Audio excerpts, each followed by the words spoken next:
पश्चिम बंगाल के पिछले कैंपेन्स में हमने देखा कि अमित शाह जी बार बार आपने बांग्लादेशी माइग्रेंट्स के चलते पश्चिम बंगाल की पॉलिटिक्स पर आपने अटैक किए।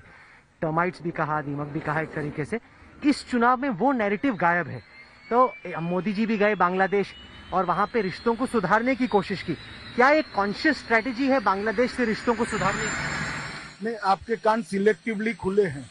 आज दोनों सभाओं में मैंने घुसपैठिया मुक्त बांग्लादेश की बात करी, और आप जिनके लिए माइग्रेंट शब्द प्रयोग करते हो वो माइग्रेंट नहीं है,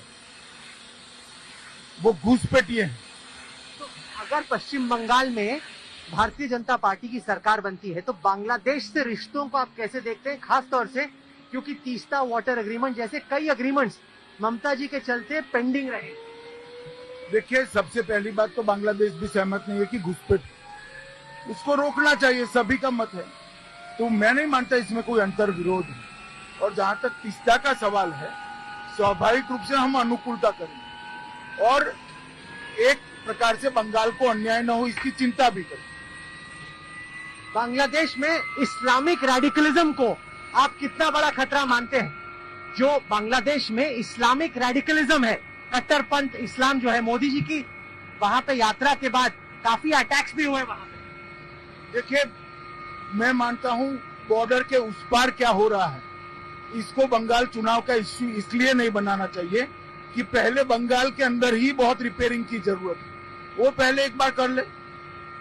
साथ ही साथ आपके कैंपेन्स में पाकिस्तान पे बहुत हमले होते थे, लेकिन अब तो इंडिया और पाकिस्तान के रिश्ते पहले से बेहतर हो रहे हैं, उसको आप कैसे देखते हैं?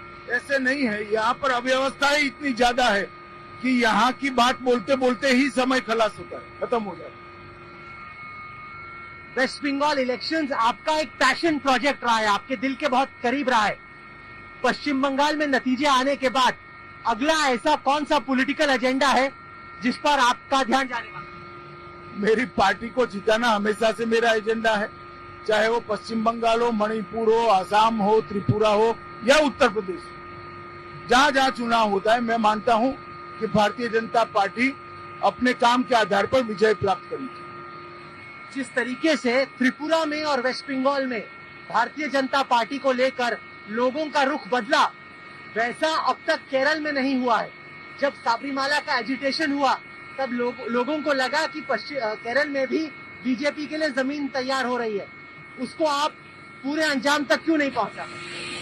शायद हमारे एफर्ट्स में कमी रही होगी, हम ज्यादा मेहनत करेंगे।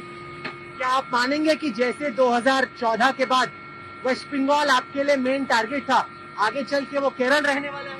ऐसी बात नहीं है। मैं मानता हूं कि केरल में एक अच्छी सरकार होनी चाहिए जो एपीसमेंट न करती हो, धर्म के आधार पर एपीसमेंट करके न चलती हो, और ऐसी सरकार ना लेफ्ट दे सकता है ना कांग्रेस दे सकती है, भारतीय जनता पार्टी ही दे सकती है। साथ ही साथ जानना चाहता हूं कि 2 मई के बाद मुंबई में क्या होगा? अभी आपकी अहमदाबाद में शरद पवार जी से, प्रफुल्ल पटेल से बातचीत हुई।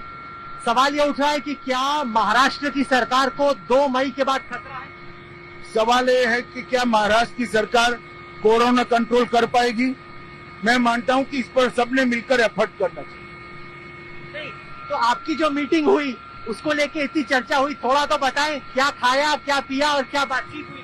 देखिए, मीटिंग आप लोग जो कह रहे हो वो आपने मीटिंग करी है, तो बात की जानकारी भी आपके ही दिमाग में होगी, मेरे दिमाग में नहीं। क्या आपके हिसाब से कोई संभावना है कि एनसीपी और बीजेपी मिलकर महाराष्ट्र में आगे चल के सरकार बना सकते हैं? ऐसा अभी कहना बहुत दिक्कत है। कोरोना को लेके महाराष्ट्र में सबसे ज्यादा खतरा क्यों है आपके हिसाब से? आप तो गृह मंत्री भी हैं, कोरोना के केसेस जैसे बढ़ रहे हैं, सबसे ज्यादा महाराष्ट्र में क्यों ग्रो कर रहे हैं? देखिए, वो महाराष्ट्र सरकार ही ज्यादा अच्छे से बता सकती है, मगर मैं मानता हूं कि सेंटर और स्टेट दोनों ने मिलकर इस पर जल्दी कंट्रोल लेना चाहिए। हम सारी मदद करने के लिए तैयार हैं। साथ ही साथ कर्नाटक की आपकी सरकार में एक मंत्री ने गवर्नर से मुलाकात की, ईश्वरप्पा जी ने, और अपने ही चीफ मिनिस्टर के खिलाफ शिकायत की। अब बीजेपी जैसी पार्टी में अमूमन इस तरह की चीज तो नहीं होती, तो ये क्या हो रहा है? देखेंगे इस चुनाव से निपटने के बाद कर्नाटक में क्या चल रहा है, वो पार्टी अध्यक्ष ही देगी। गृह मंत्री जी, आपने जब भी मेट के लिए वक्त निकाला, बहुत बहुत शुक्रिया और हमारी शुभकामनाएं 2 मई के नतीजों में। धन्यवाद।